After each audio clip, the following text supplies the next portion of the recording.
बिस्मिल्लाहिर्रहमानिर्रहीम। अस्सलाम वालेकुम। बात करते हैं कि 27वीं आईनी तरमीम का बराह रास्त इमरान खान साहब और तहरीक इंसाफ पर क्या असर होगा, क्या असरात होंगे, और इसके 3 दिलचस्प और मस्बत पहलू भी हैं।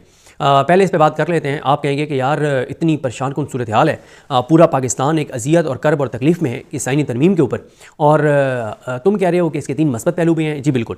इसका पहला मस्बत पहलू तो ये है कि अल्लाह ताला का शुक्र अदा करें कि इन 2 जमातों ने जो कुछ 26वीं आईनी तरमीम में किया, पहले जब ये PDM की हुकूमत में आए और PDM हुकूमत से पहले जब इन्होंने बड़े बड़े दावे किए कि महंगाई बहुत बढ़ गई है और हम जो है वो इमरान खान की हुकूमत को ख़त्म करना चाहते हैं क्योंकि महंगाई बहुत ज़्यादा कर दी है। फिर ये इक़्तिदार में आए, PDM में निगरान हुकूमत भी इन्हीं की का तसलसल थी। फिर उसके बाद अब ये दोबारा इक़्तिदार में आए हैं और इन्होंने मुल्क के साथ जो किया है और जिस तरह से इन्होंने महंगाई, बेरोज़गारी, तबाही और बर्बादी की है, तो अब अल्लाह का शुक्र अदा करें कि जब ये सिस्टम गिरेगा तो हमेशा के लिए इंशाअल्लाह ये 2 जमातें जिन्होंने जो पाकिस्तान को इस नहज तक आज लाई हैं और जिन्होंने 3.5 साल पाकिस्तान के साथ जो कुछ किया है, तो ये और इनकी आने वाली नस्लों का सियासी मुस्तकबिल तो मुकम्मल तौर पर तारीख है।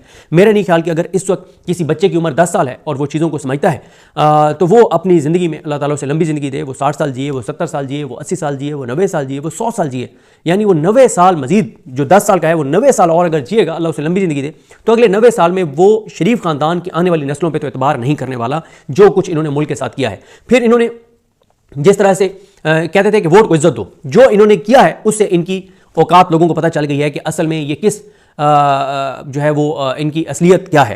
फिर ये कहते थे कि इमरान खान जो है वो जनरल बाजवा को ताहयात एक्सटेंशन देना चाहते थे, ताहयात आर्मी चीफ रखना चाहते थे। हालांकि ऐसी कोई बात नहीं है। वो इमरान खान ने एक इंटरव्यू में किसी और तनाजुर में बात की थी और वो भी ताहयात की बात नहीं थी, वो भी सिर्फ एक्सटेंशन की बात हो रही थी कि इलेक्शन तक जो अगला इलेक्शन जो है वो होने तक जो है वो जनरल बाजवा आर्मी चीफ रहे, ताहयात वाला कोई नहीं था। और जो ये इमरान खान पर इल्ज़ाम लगाते थे वो इन्होंने खुद करके दिखा दिया। फिर तो इसमें जो मैंने आपको पॉजिटिव पहलू बताया ना, पॉजिटिव पहलू बहरहाल यही है कि अब इन 2 सियासी जमातों की हमेशा के लिए छुट्टी है। 8 फरवरी को भी इनको वोट नहीं पड़ा, लेकिन 8 फरवरी को फिर भी इनकी एक 17 सीटर पार्टी है, एक 27 सीटर पार्टी है, लेकिन अब वो 17 और 27 सीटें भी नहीं होंगी जो कुछ इन्होंने मुल्क के साथ किया है। फिर इमरान खान ने इनके बारे में कहा था कि और कहते थे और पूरा पाकिस्तान ये समझता है कि अपनी ज़ात और मफाद के लिए सारे फैसले करने हैं, वो इस 27वीं आईनी तरमीम में वो भी इस्टेब्लिश हो गया है। क्यों? इस आईनी तरमीम में सबके लिए इस्तिस्ना है। अगर किसी के लिए कुछ नहीं है तो वो अवाम पाकिस्तान है, वो पाकिस्तान का गरीब तबका है, वो पाकिस्तान के बेरोज़गार नौजवान हैं, वो पाकिस्तान के गरीब लोग हैं, वो पाकिस्तान के ताजिर हैं, वो पाकिस्तान के किसान हैं, वो पाकिस्तान के इंडस्ट्रियलिस्ट हैं, वो पाकिस्तान का तनख्वाहदार तबका है, वो पाकिस्तान के स्टूडेंट्स हैं, वो पाकिस्तान की यूथ है, वो ओवरसीज़ पाकिस्तानी है। किसी के लिए कुछ नहीं है। अगर कुछ है तो इनकी अपनी ज़ात और मफाद के लिए है। मुझे एक बात बताएं कि अगर शबाशी जो कहते हैं कसमें कुरानें खाते हैं कि मैंने एक धल्ले की करप्शन नहीं की, तो अगर आपने एक धल्ले की करप्शन नहीं की तो आप अपने आप को इस्तिस्ना क्यों दे रहे हैं?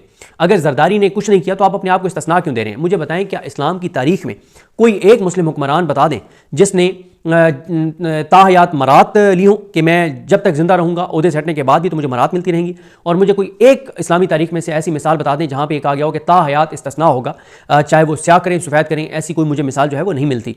तो इसलिए, और तीसरा यह है कि वो जजेस जो मतलब अब जो जजेस जो हैं वो इनकी सहूलतकारी इस निज़ाम की कर रहे थे वो भी खुल के एक्सपोज हो गए हैं, यानी सारे के सारे तबकात, कोई रह नहीं गया जो एक्सपोज ना हुआ। तो ये 2-3 इसके पॉजिटिव पहलू हैं। अब इस आईनी तरमीम को एक लम्हे के लिए देखें।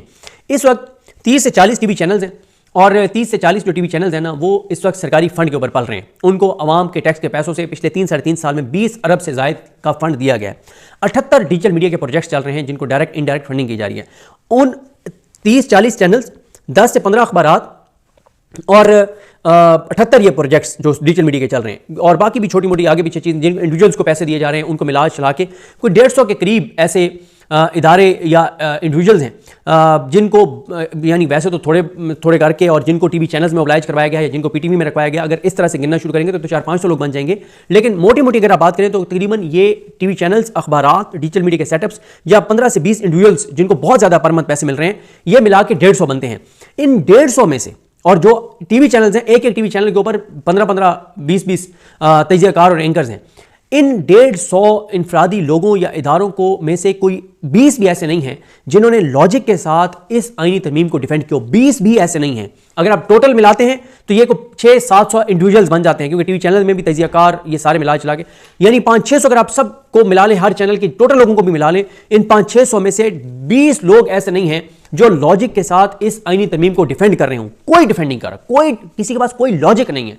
कोई 20 लोगों ने ट्विटर पे आके इसको डिफेंड नहीं किया कि यार इसकी ये लॉजिक बनती थी, इसलिए किया गया है कि शहबाज शरीफ को जो तायात इस्तिस्ना दिया जा रहा है वो इस वजह से है, जरदारी को जो तायात इस्तिस्ना दिया जा रहा है, कोई किसी को इस्तिस्ना मिलने पर कोई एक बंदा भी, यानी मैंने 20 तो बहुत ज्यादा बताएं, एक भी लॉजिक के साथ आके इसको डिफेंड नहीं कर रहा कि जी ये लॉजिक है, इस वजह से हमने ये किया है। बाकी इमरान खान ने शहबाज शरीफ को जिस लकब से नवाजा था वो भी शहबाज शरीफ साहब ने साबित कर दिया है कि बाकू से बैठ के वीडियो लिंक के ऊपर जो है उन्होंने कहा बस लंबी चौड़ी तकरीर की, मुसवदा डिस्कस ही नहीं हुआ, मुसवदा पढ़े नहीं गया और मुसवदे की मंजूरी दे दी गई।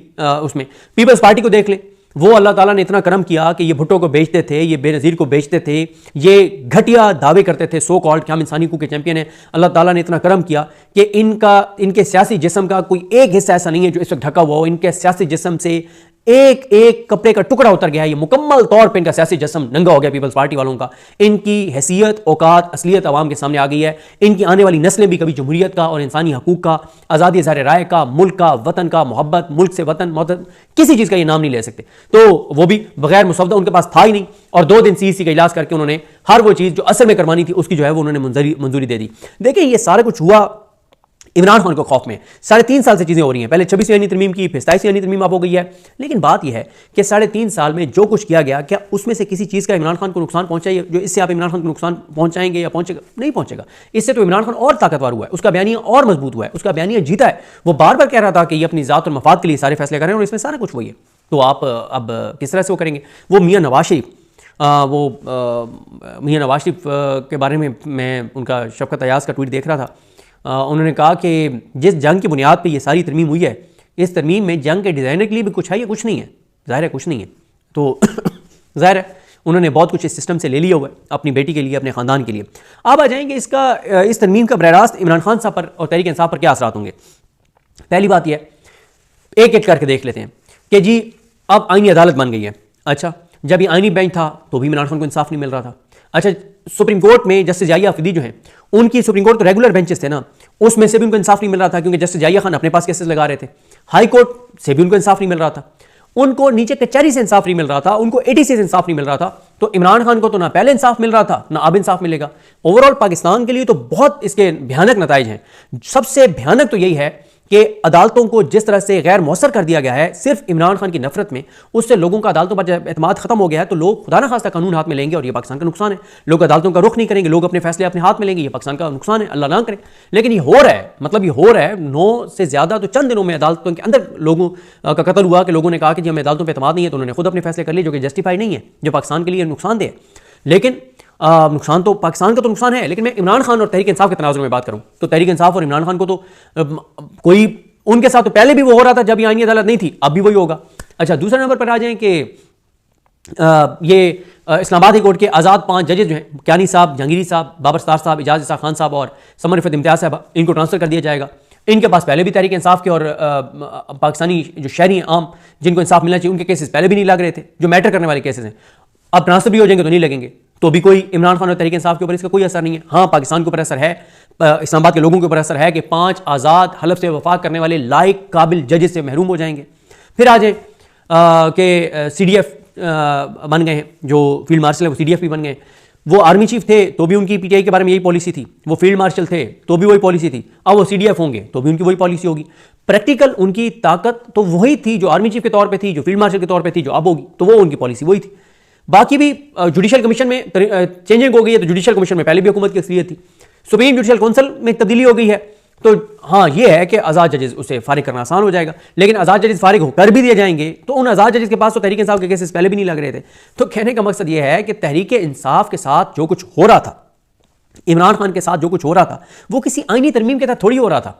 वो आईनी तरमीम के किसी आइन के तहत थोड़ी हो रहा था, वो किसी कानून के तहत थोड़ी हो रहा था। तो अब आपने आइन में तरमीम कर दी है, तो इमरान खान के साथ तो बगैर आईनी तरमीम के भी बदतरीन सलूक हो रहा था तहरीक इंसाफ के साथ। तो अब भी इमरान खान और तहरीक इंसाफ के साथ जो कुछ होना है वो इस आईनी तरमीम या आइन के तहत नहीं होना, वो गैर आईनी तौर पर, गैर कानूनी तौर पर होना है। तो मेरा नहीं ख्याल कि इसका बराह रास्त इमरान खान या तहरीक इंसाफ के ऊपर कोई इसका असर पड़ना है। इसका असर हाँ पाकिस्तान के लोगों, पाकिस्तान के इदारों के ऊपर जरूर पड़ना है। इमरान खान का तो बयानिया जीता है, इमरान खान को तो फायदा हुआ, इमरान खान ने तो जो कहा था वो चीज़ें साबित हुई हैं। तो लिहाजा मेरा नहीं ख्याल कि इसका बरह रास्त कोई इमरान खान के ऊपर कोई बहुत नेगेटिव असर पड़ेगा, बल्कि नजम सेठी ने तो डराना शुरू कर दिया।